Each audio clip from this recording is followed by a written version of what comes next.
أعوذ بالله من الشيطان الرجيم بسم الله الرحمن الرحيم رب زدني علما رب زدني علما رب زدني علما رب اشرح لي صدري ويسر لي أمري واحلل عقدة من লিসানি ইয়াফকাহু قولي। আমরা গতকালকে আলোচনা করেছিলাম সাইবার সুরক্ষা আইন 2026-এর 26 ধারা পর্যন্ত। আজকে আমরা ইনশাআল্লাহ আলোচনা করব 27 ধারা থেকে।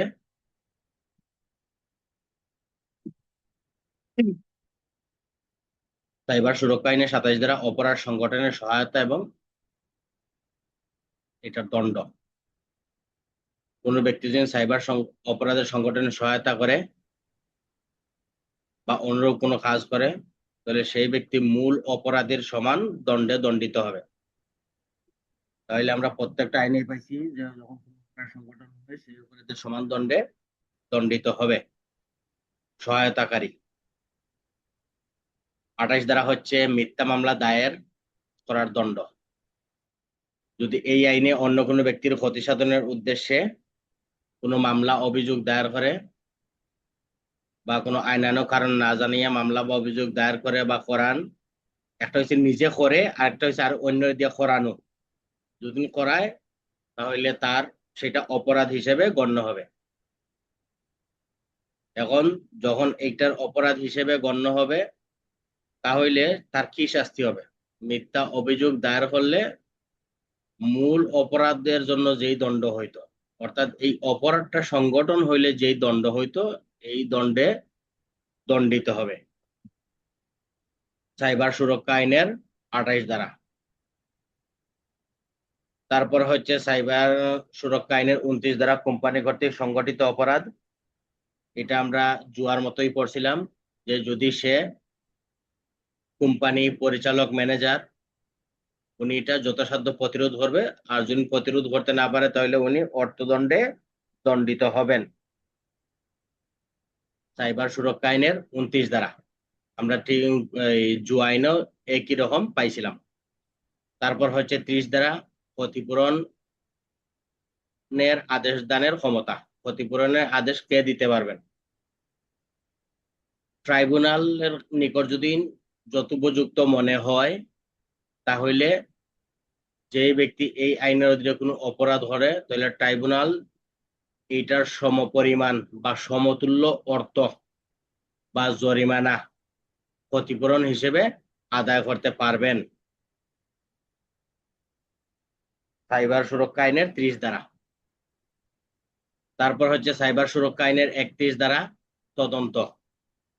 সাইবার সুরক্ষা আইনের 31 ধারা তদন্ত। পুলিশ অফিসার বা এই অধ্যায় তদন্তকারী অফিসার বলিয়া উল্লেখিত ব্যক্তিরা এই আইনের অধীনে সংগঠিত অপরাধে তদন্ত করবেন।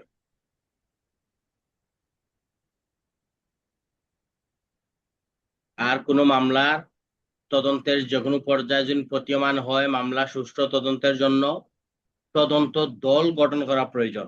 কি করবেন?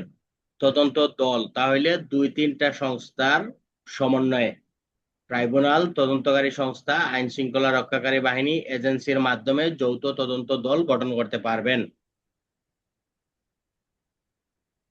আর 3 বলছে 21, 25, 26 দ্বারা বর্ণিত অপরাধের অভিযোগ দায়ের হইলে 21, 25, 26 সাইবার সুরক্ষা আইনের 21, 25, 26 দ্বারা যদি মামলা দায়ের হয় মামলা দায়েরের 24 ঘন্টার মধ্যে মামলার নথি আটককৃত ব্যক্তিকে ম্যাজিস্ট্রেটের নিকট উপস্থাপন করতে হবে। আর 24 ঘন্টার মধ্যে আমলি ম্যাজিস্ট্রেট আদালত অপরাধের অভিযুক্ত নথি এবং পারিপার্শ্বিক সকল বিষয় বিবেচনা করে সরাসরি সংক্ষুব্ধ ব্যক্তি বা তার আইনজীবীর বক্তব্য যদি থাকে তাহলে শ্রবণ করিয়া তদন্তের নির্দেশ প্রদান করবেন। অভিযোগের ভিত্তি না থাকলে কারণ লিপিবদ্ধ করিয়া অভিযোগটা খারিজ করবেন। আর আটক ব্যক্তি থাকলে তাকে তাৎক্ষণিক মুক্তির আদেশ দিবেন। সাইবার সুরক্ষা আইনের 31 ধারা। তারপর সাইবার সুরক্ষা আইনের 32 ধারা তদন্তের সময়সীমা। এটা আমাদের লিখিত পরীক্ষার জন্য এই প্রশ্নটা আসতে পারে যে সাইবার সুরক্ষা আইনের তদন্তের সময়সীমা আলোচনা করুন। তাহলে অপরাধের তদন্তের দায়িত্বপ্রাপ্তির তারিখ থেকে অর্থাৎ যেদিন থেকে আপনি অপরাধের দায়িত্ব প্রাপ্ত হয়েছেন ওই দিন থেকে 90 দিনের মধ্যে, 90 কার্য দিবস না, কিন্তু 90 দিনের ভিতরে তদন্ত সম্পন্ন করবেন। আর যদি এই সময়ের ভিতরে ব্যর্থ হন তাহলে নিয়ন্ত্রণকারী অফিসার অর্থাৎ সাব ইন্সপেক্টর তার ঊর্ধ্বতন কর্তৃপক্ষের অনুমতি নিয়ে আরো 15 দিন বৃদ্ধি করতে পারবেন। যদি এই সময়ের ভিতরে না পারেন তাহলে ট্রাইব্যুনালে অনুমতি নিয়ে আরো 30 দিন সময় বৃদ্ধি করা যাবে।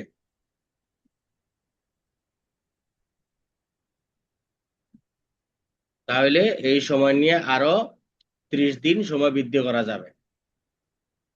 আর দুইয়ে হচ্ছে তদন্তকারী অফিসার যদি তদন্তের কার্য প্রযুক্তিগত সীমাবদ্ধতার কারণে সম্পন্ন করতে ব্যর্থ হয় তাহলে ট্রাইব্যুনাল তদন্তের সময়সীমা যুক্তিসঙ্গতভাবে বৃদ্ধি করবেন। তাহলে তদন্তের সময়সীমা পাইলাম, প্রথমে পাইলাম 90 দিন, তারপরে ঊর্ধ্বতন অফিসার দিবেন আরো 15 দিন, ট্রাইব্যুনাল দিবেন 30 দিন। এরপরে এখন দেখা যাচ্ছে প্রযুক্তিগত কিছু সীমাবদ্ধতার কারণে এটা ব্যর্থ হয়েছে, তাহলে ট্রাইব্যুনাল আরো যুক্তিসঙ্গত সময় বৃদ্ধি করতে পারবেন। 32 ধারা। সাইবার সুরক্ষা আইনের 33 ধারা হচ্ছে তদন্তকারী অফিসারের ক্ষমতা। এই যে তদন্তকারী অফিসারের ক্ষমতা আমরা আইনেও পাইছিলাম যে তিনি computer device, computer network, digital device, digital system, তারপর হচ্ছে পেন ড্রাইভ, এগুলা কি করতে পারবেন, নিজের নিয়ন্ত্রণে নিতে পারবেন। আর প্রয়োজন হইলে কোনো সংস্থার নিকট তথ্য সরবরাহের জন্য তিনি প্রয়োজনীয় উদ্যোগ গ্রহণ করবেন এবং উদ্দেশ্য পূরণের জন্য তারা প্রয়োজনীয় সকল ধরনের কার্য সম্পাদন করবেন। ঠিক এই বিষয়গুলো আমরা আইনেও একই রকম পাইছিলাম। তদন্তকারী অফিসার তদন্তের স্বার্থে কোনো বিশেষজ্ঞের বা বিশেষায়িত প্রতিষ্ঠানে কর্মকর্তার সহায়তা প্রয়োজন হয় তাহলে তিনি সহায়তা নেবেন। আর তদন্তকারী অফিসার এই আইনের অধীনে কোনো অপরাধ তদন্তের জন্য জব্দ করা নিয়ন্ত্রণাধীন আলামতের বিষয়ে আদালতকে অনতিবিলম্বে অবহিত করবেন। যখন তিনি 33 ধারায় যেই মালামালগুলো আটক করবেন, জব্দ করবেন, সেই সকল বিষয় সম্পর্কে ট্রাইব্যুনালকে দ্রুত অবগত করবেন।